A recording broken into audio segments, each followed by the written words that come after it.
Du artinya hamba, Syam artinya matahari, hamba matahari.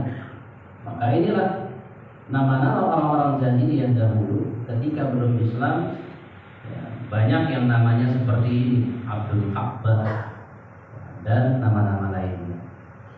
Jadi nama Abu Hurairah ini sebetulnya Abdurrahman ibnu Sakhr ad-Dawsi. Abdurrahman ibnu Sakhr ad-Dawsi dari Bani Daus.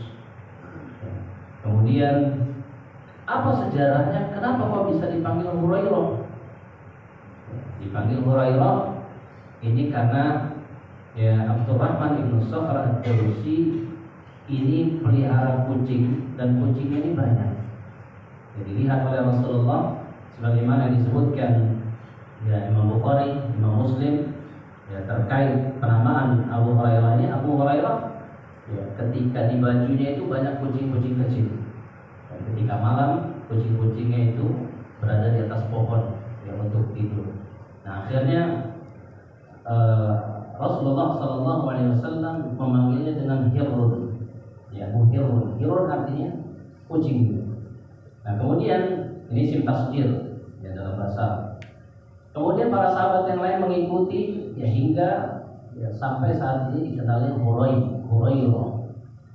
Jadi nama aslinya adalah Abdurrahman ibnu Sakhr ad-Dawsi. Dan Abu Hurairah termasuk salah seorang sahabat yang paling banyak meriwayatkan hadis. Ya, yang paling banyak meriwayatkan hadis Nabi SAW 6.000 sekian. Ya. Dan Abu Hurairah berjumpa dengan Nabi SAW pada tahun 7 Hijriah. Pada tahun 7 Hijriah. Kemudian Nabi SAW wafat pada tahun berapa Hijriah Pak? Nabi wafat? Ya? Berapa? 2023. Oh ya enggak, masa 2023. 11 Hijriah. 11 Hijriah wafat. Nah kemudian 7 Hijriah kenal bersama Nabi. Berarti berapa tahun Abu Hurairah bersama Nabi? 4 tahun. Tetapi banyak hadis-hadis yang didapat oleh Abu Hurairah radhiyallahu anhu ya, karena sebagian besar waktunya selama 4 tahun itu habis bersama Nabi. Nabi di masjid, Abu Hurairah ikut.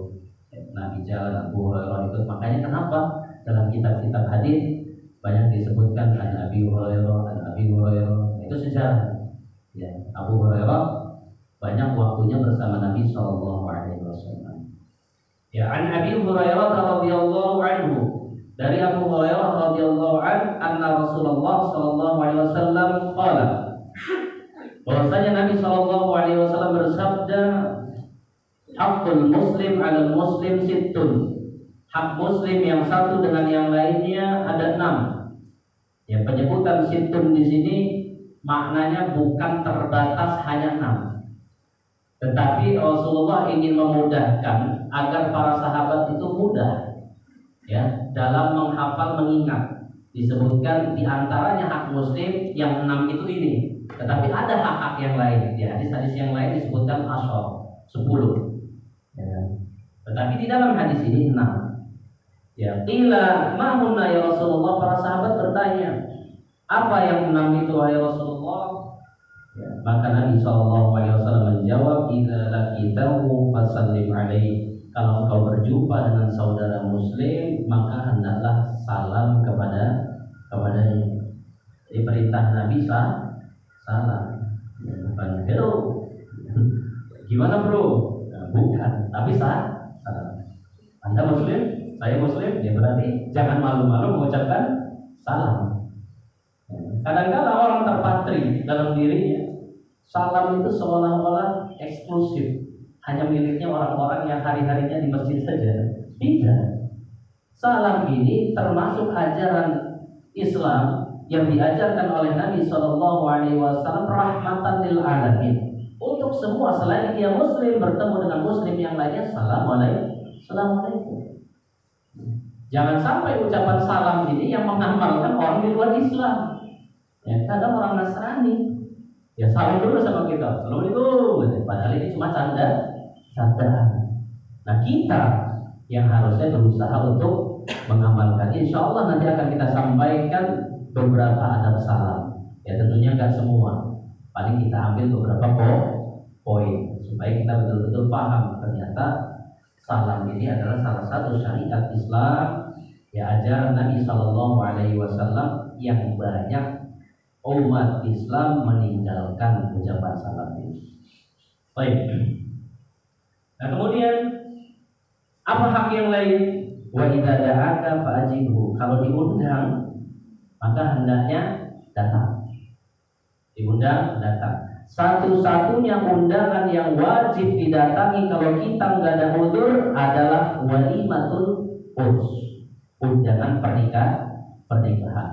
Adapun undangan-undangan yang lain maka hukumnya adalah sunnah muakkadah, hanya dianjurkan untuk datang. Tetapi yang wajib, para ulama menyebutkan, bahkan salah satu fatwa dari Syekh Muhammad bin Shalih Al-Utsaimin, kalau misalnya undangan walimah, undangan pernikahan, di dalamnya tidak ada kesyirikan di dalamnya, tidak ada musik, tidak ada maksiat di dalamnya, bahkan misalkan itu safar, kalau kita mampu untuk melakukan safar tersebut, maka hendaknya kita hadiri undangan pernikahan tersebut.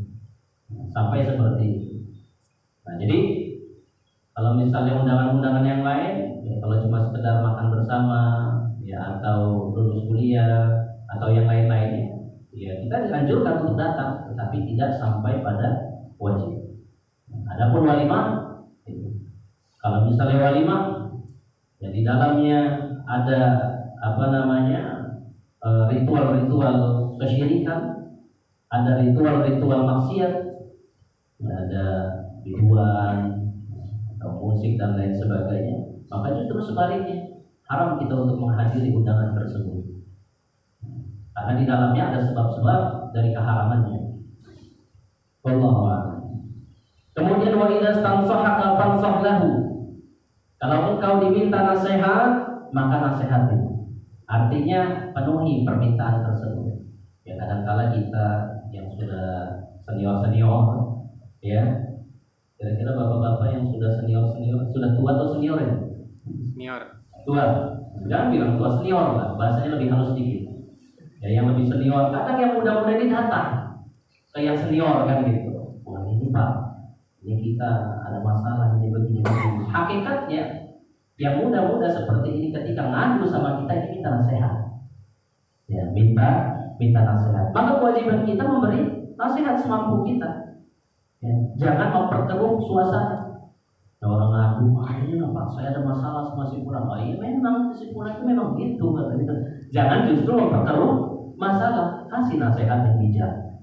Ya, kasih nasihat yang bijak. Masalah apapun. Nah, makanya ini hadis Nabi, wa idza stansahaka fansah. Dan saya datang ke sini, ya mengamalkan salah satu hadis Nabi ini. Ya, diminta untuk memberi nasihat. Nasihatnya kita datang memberi nasihat.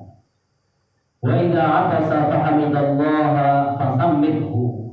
Jika ada yang bersin saudara muslim, kemudian saudara muslim itu mengucapkan alhamdulillah, fasammidhu, maka bertasmid.